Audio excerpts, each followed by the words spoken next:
So this is our next question from specific heat capacity. As I have told in my earlier video also, that these questions, they are all from concise physics. Okay, I am taking them from the exercises. These are from specific heat sums, latent heat sums. You will already get in the calorimetry playlist. You will also get them in physics ICSE 10th ICSE playlist. Okay, so quickly let us see this question. A mass of 50 grams of a certain metal. Now this is to be seen. Metal at 150, temperature is 150, immersed in 100 grams of water. The water in which it is going is 100 grams at 11 degree. So temperature of the metal is very high and temperature of the water is 11 degree, quite low. The final temperature that comes after the thing has been immersed is 20 degree. You have to get the specific heat of the metal. Assume the specific heat of water to be 4.2. Let me note this is given in grams. Here also it is given in grams. Okay, this is to be noted. All the units of masses are given in grams, and my specific heat capacity of water is also given in grams. So we can proceed with the question without making any changes. Okay, so here firstly, how much of heat is lost? Heat lost. When? Who will lose heat? The hotter thing will lose heat. And how much is it losing? It is mc theta. According to our principle of calorimetry, we always do these sums by heat lost is equal to heat gained, because whatever heat is lost by the hot substance will be gained by the cold substance. Okay, so m is the mass, c is the specific heat capacity, and theta is the change in temperature. No botheration about plus and minus, it is simply the change in temperature. Mass is a 50. Okay, C for the substance we have to find, so this is C only, and theta from 150 degrees centigrade it is coming down to 20 degrees centigrade, therefore it is a 130. Forget about plus and minus, theta, minus T, all that, we don't have time for all that. Just write the difference in temperature, whether it is getting hotter or it is getting colder, this is the place of difference in temperature.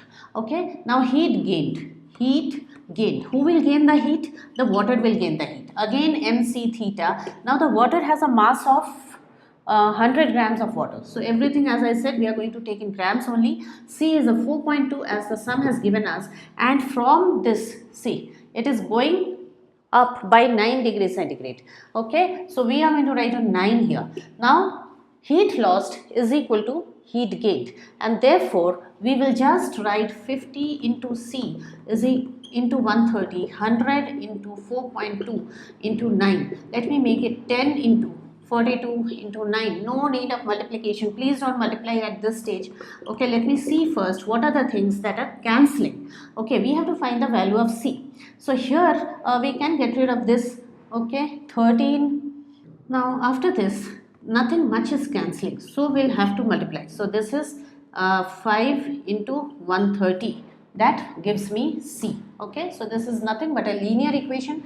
So 42 into 9, that is 18,1358 by 5 into 130. Okay, now if we calculate this, we are going to get a 0.55 answer. That is 0.55 joules per, we are trying to find specific heat capacity, that too in grams, per gram per Kelvin. This is how you should give your answer. So this sum, particularly this sum, these sums, they come in decimals, so everything you can't expect to be cancelling. So here, but first you check if something cancels, after that only you multiply. So here, after calculating, there was a little bit of calculation there. After that we got this as the answer. So this is my second question in specific heat capacity.